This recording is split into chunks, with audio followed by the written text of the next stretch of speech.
안녕하세요. 책은 밥이다의 5번째 시간, 안식일인 저항이다의 5장 과중한 일에 저항하다를 같이 나누고자 합니다.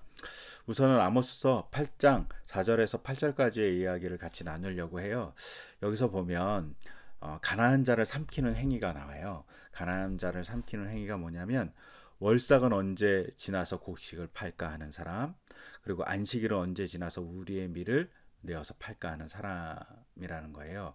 즉 월삭 안식일은 예배예요. 그러니까 월삭은 우리가 뭐 많이 들었지만 월삭 새벽기도 뭐 이렇게 해서 첫날 어? 달의 첫날 모여서 뭐 새벽기도하는 이런 거 아니고요. 월삭도 예배예요. 그러니까 안식일 같은 예배. 근데 한 달에 한 번 크게 지나는 예배인 거예요. 그래서 우리에게는 주일 예배. 근데 주일 예배 중에 첫 번째 달의 첫 번째 예배? 뭐 우리 교회로 바꿔서 얘기하면 달의 첫 번째 이렇게 성찬을 나누는 행위 뭐 이런 것들을 월삭이라고 얘기할 수 있겠죠. 그래서 월에 한 번 크게 하는 예배를 의미해요. 그 다음에 안식일 이런 뭐 주일이겠죠. 근데 이때 뭘 생각하냐면 예배를 생각하지 않고 예배에 집중하지 않아요. 뭐에 집중하냐면 자기의 곡식에 대해서 집중해요. 아니면 자기의 삶에 대해서 집중하고 자기의 이익 혹은 사업에 대해서 집중하는 거예요. 근데 이렇게 집중하다 보면 무슨 일이 발생하냐면 사람이 이익을 자꾸 생각하니까 자기가 더 많은 이익을 내기 위해서 아모스 당시에 저울을 속이는 사람들이 발생했다는 거죠.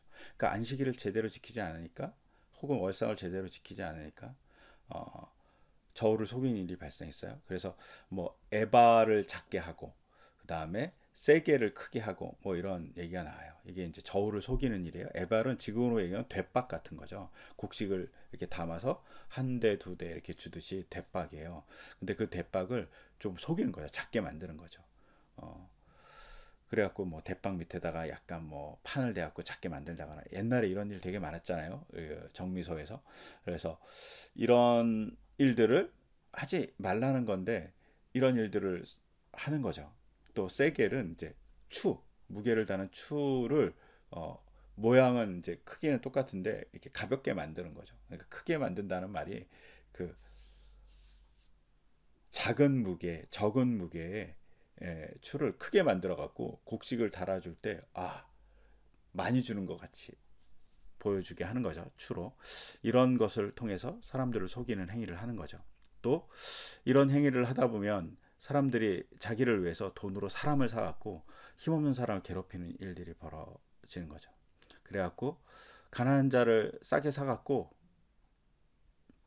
노동을 시키거나 아니면 일을 시켜서 어, 그 사람들의 노동력을 착취하는 일, 뭐 이런 일들이 발생한다고 보는 거죠.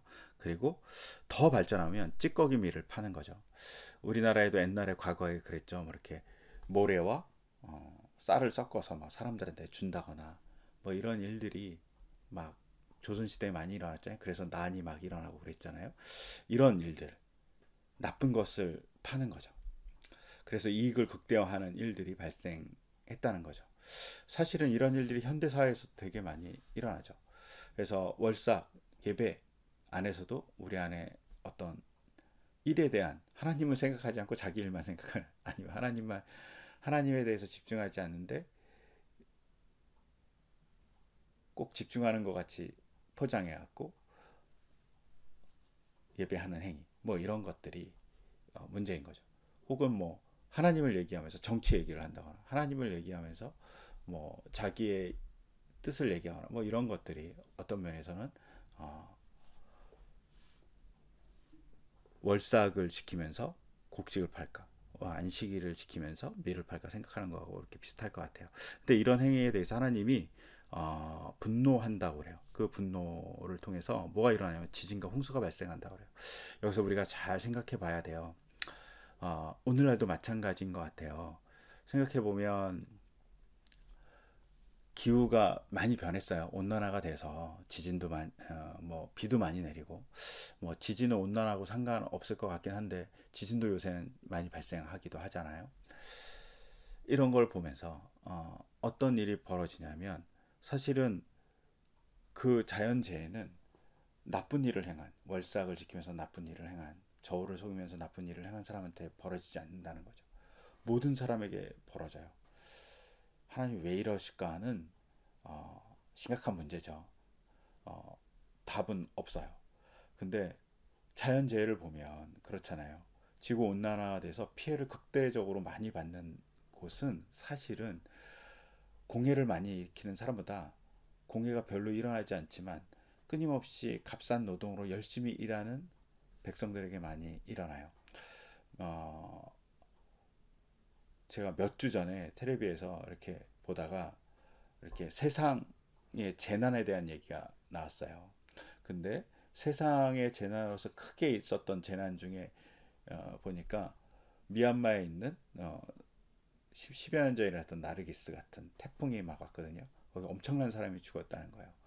태풍이 오지 않는 곳에 태풍이 갔다는 거죠. 그래서 엄청나게 많은 사람이 죽었어요. 근데 이게 기후 온난화 때문이다라고 얘기하더라고요.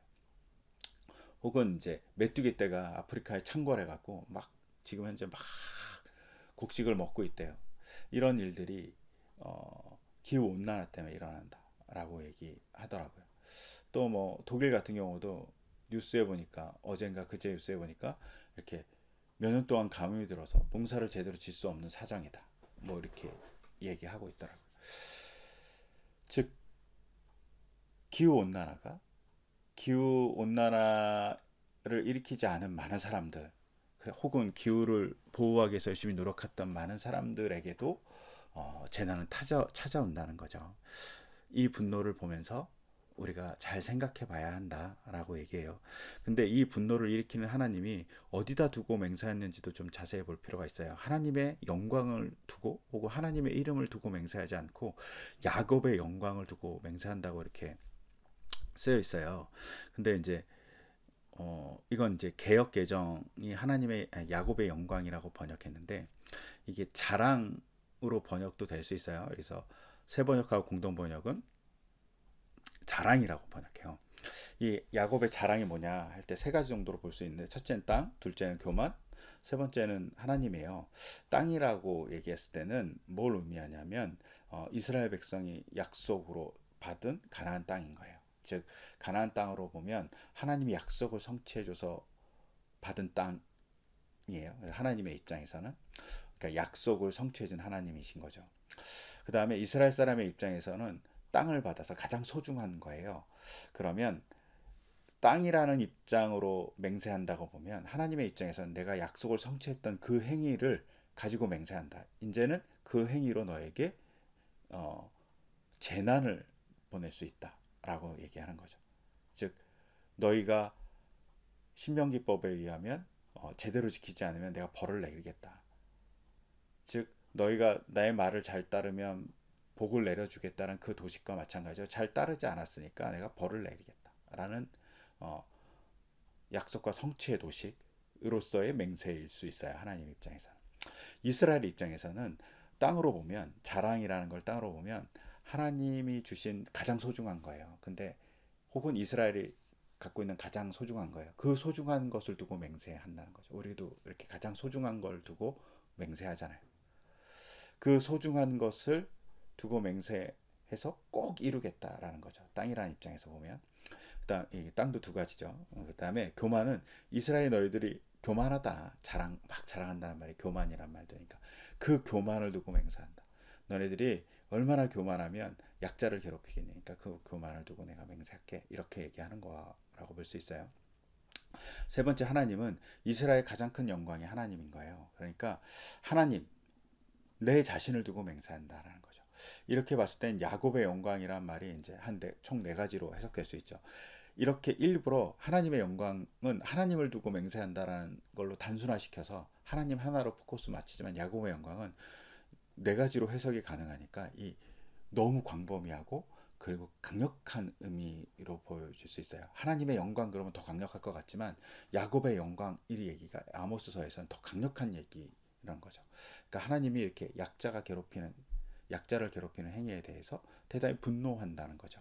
근데 왜 이것이 약자를 괴롭히게 되느냐? 그것은 월삭과 안식일 그리고 월삭과 안식일에 있는 더 단순히 지키는 것이 아니라 쉼을 주는 월삭과 안식일을 제대로 지키지 못한다는 거예요.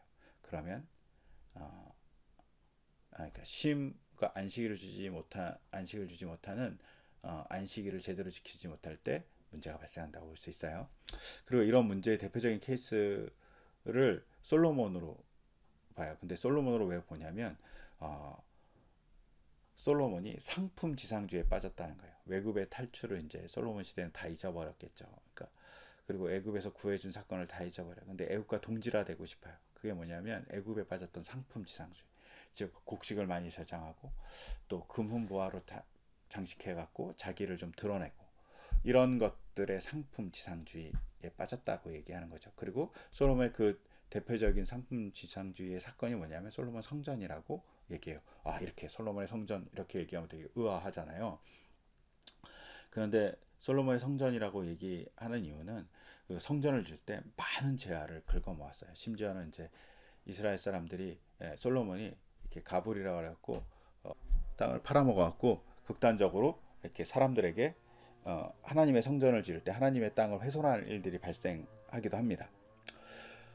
즉 어려움을 주는 거죠. 그리고 성전을 건축하고 유지하기 위해서 많은 사람들을 착취해요. 그래갖고 노동을 했다고 노동의 반기를 들기도 하죠. 그러니까 이렇게 노동을 하고 상품을 착취하다 보니까 안식일이 쉼이 없는 안식일이 되는 거예요. 그리고 이 쉼이 없는 안식일을 언약을 무시하는 행위라고 얘기합니다. 그리고 안식일을 지키는 일이 뭐냐? 언약을 지키는 일이라고 얘기하고 그 심지어 삶에서 언약을 지키는 것을 증명하는 표지가 안식일에 쉼을 누리는 거라고 얘기하는 거죠. 안식일의 쉼이 뭐냐? 라고 했을 땐 여러 가지일 수 있을 것 같아요. 그래서 서로에게 좀 쉼을 주는 거죠. 가정 안에서는 아이에게, 부모에게 서로 쉼을 주고 아내는 남편에게, 남편은 아내에게 쉼을 주는 거죠. 그 다음에 그 쉼을 제대로 유지하기 위해서는 뭐 해야 되냐? 하나님을 만나는 행위가 중요하다고 얘기해요. 근데 이스라엘의 문제는 뭐냐면 하나님을 만나는 행위를 하면서 형식만 갖춘 거죠. 그냥 일만 멈춰요. 아무것도 안 해. 근데 그 속에 뭐가 있냐면 상품을 획득하는 탐욕으로서 안식일을 축제로 만들었다는 거죠. 근데 우리도 이렇잖아요. 우리가 예배를 드리면서 예배 안에 약간의 비판을 하자면 우리가 성공을 되게 중요하게 생각하는 예배를 되게 많이 드리죠. 예수님을 믿으면 성공할 수 있어요. 예수님을 믿으면 부자가 돼요. 뭐 이런 얘기들을 좀 공공연하게 하죠. 근데 예수님이 날 믿으면 부자가 돼 이렇게 얘기한 적은 별로 없는 것 같아요.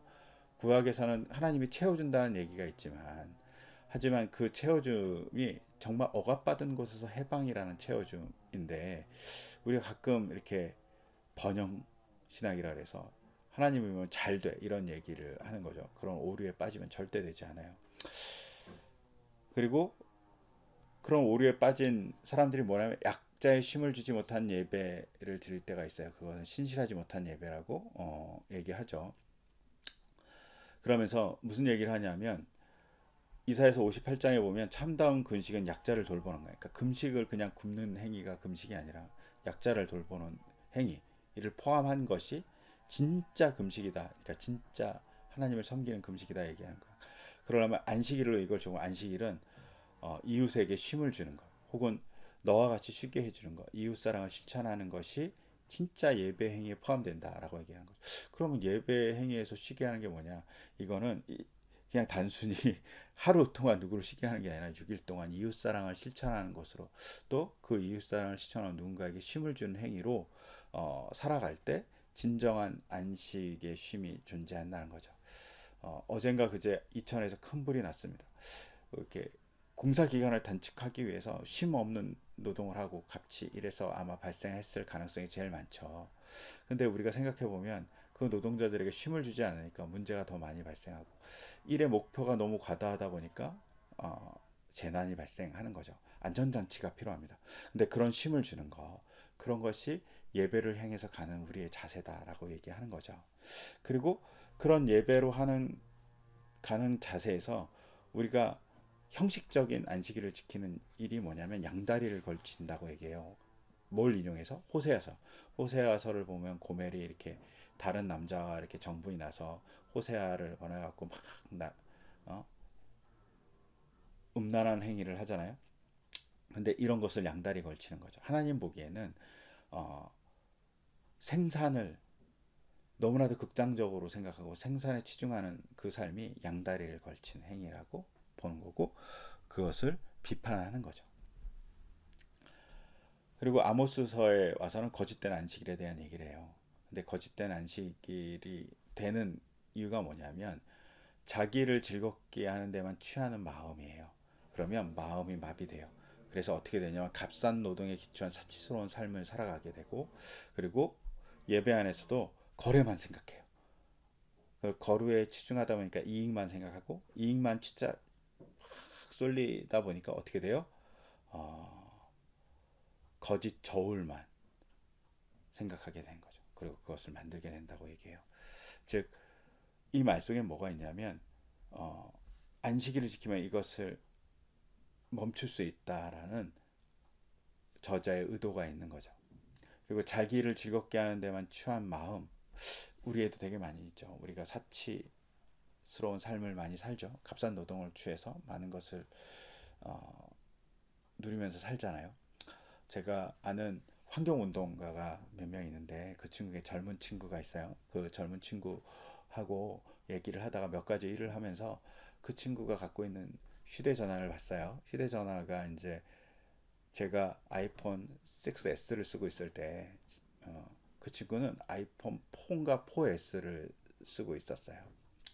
그래서 제가 그 친구한테 불편하지 않냐라고 물어봤어요. 그랬더니 그 친구가 불편하다고 그래요. 그런데 자기는 될 수 있으면 고장날 때까지 안 바꾸려고 한다고 얘기하더라고요. 그래서 왜 그러냐고 물어봤더니 아이폰 하나, 스마트 기기 하나 생산하는데 수비 엄청나게 훼손이 된다는 거예요. 자기가 환경 운동을 하는데 환경 운동을 하는 자로서 바꾸는 것이 너무나도 무겁게 느껴진다는 거예요. 우리가 너무 쉽게 많은 물건과 스마트 기기를 교환하잖아요. 근데 한번 재고할 필요가 있어요. 너무 쉽게 이렇게 막 바꾸는 것도 어떤 면에서는 다른 사람의 노동을 하게 만들어서 좋은 일이기도 하지만 자연을 파괴하는 일이죠. 우리가 값싼 자연의 노동, 자연도 노동하잖아요. 그 노동을 착취하는 거죠. 그래서 문제가 발생한다. 그 말을 듣고 되게 부끄러웠어요. 그래서 저도 될 수 있으면 이제는 기계가 망가지기 전까지는 될 수 있으면 바꾸지. 아니면 기계를 더 이상 업그레이드가 될 수 없는 상황이 발생했을 때 바꾸는 것이 좋지 않을까 개인적으로는 생각하고 있어요.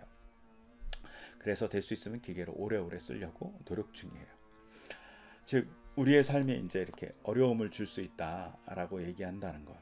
우리의 삶의 소비가 한번 생각해 볼 필요가 있어요. 우리가 얼마나 잘 쓰고 있는 게, 이것은 패션, 스마트 기기 뭐 여러 가지 면에서 우리가 너무 풍요로운 삶을 살아가는 것에 대해서 조금은 고려해 볼 사항이다라고 생각합니다. 또한 이렇게 풍요로운 삶을 살다 보면 이웃이 더 이상 존재하지 않는다는 거예요.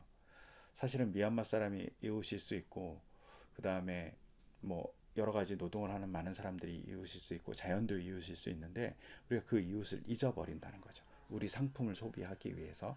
그러니까 우리가 끊임없이 그 상품을 소비하는 것에 고민을 할 때 우리는 제대로 된 그리스도인이 될 수 있다 생각하면 좋을 것 같고요.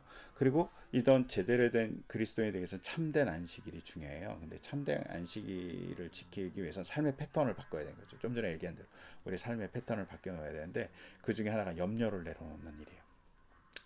우리가 뭘 더 가지면 더 좋겠다는 염려, 더 생산했으면 좋겠다. 근데 이 염려에는 많은 것이 있겠죠. 우리가 더 좋은 기계를 가지면 더 내가 품이 있어 보이지 않을까? 뭐 얼리 어댑터가 되지 않을까? 뭐 이런 생각을 하는 것이 우리의 모습일 수 있어요. 혹은 뭐 내가 이런 게 가진 것이 부끄러운 일이 아닐까? 이렇게 보이는 것이 사람들이 무시하지 않을까? 이런 염려가 우리에게 있잖아요. 저도 있거든요. 그런데 그런 염려를 내려놓으라는 거죠.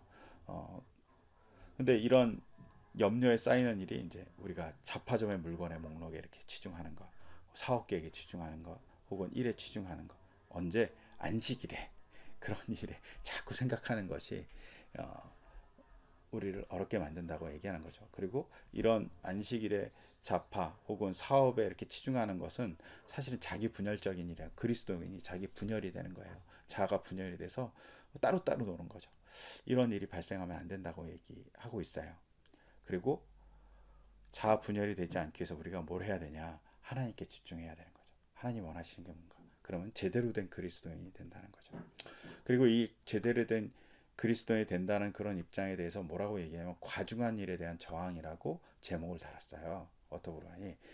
즉 자기가 주일에도 과중한 일에 끊임없이 자기를 함몰하는 거죠. 그러면 올바른 삶을 살지 못하고 참된 그리스도인이 될 수 없다고 얘기하는 거예요. 그리고 하나님이 원하시는 참된 안식일도 될 수 없고, 즉 참된 안식일이 되지 못하면 자기 삶의 패턴이 엉망이 되고 하나님을 향한 패턴이 아니라 물건을 향한 패턴으로 삶을 살아가게 된다고 얘기하는 거죠. 그리고 그 과중한 일이 자기한테도 주어지고 또 안식일을 제대로 지키지 못하니까 타인에게도 과중한 일을 부여하는 삶을 살아간다라고 저자는 이야기하는 것 같습니다.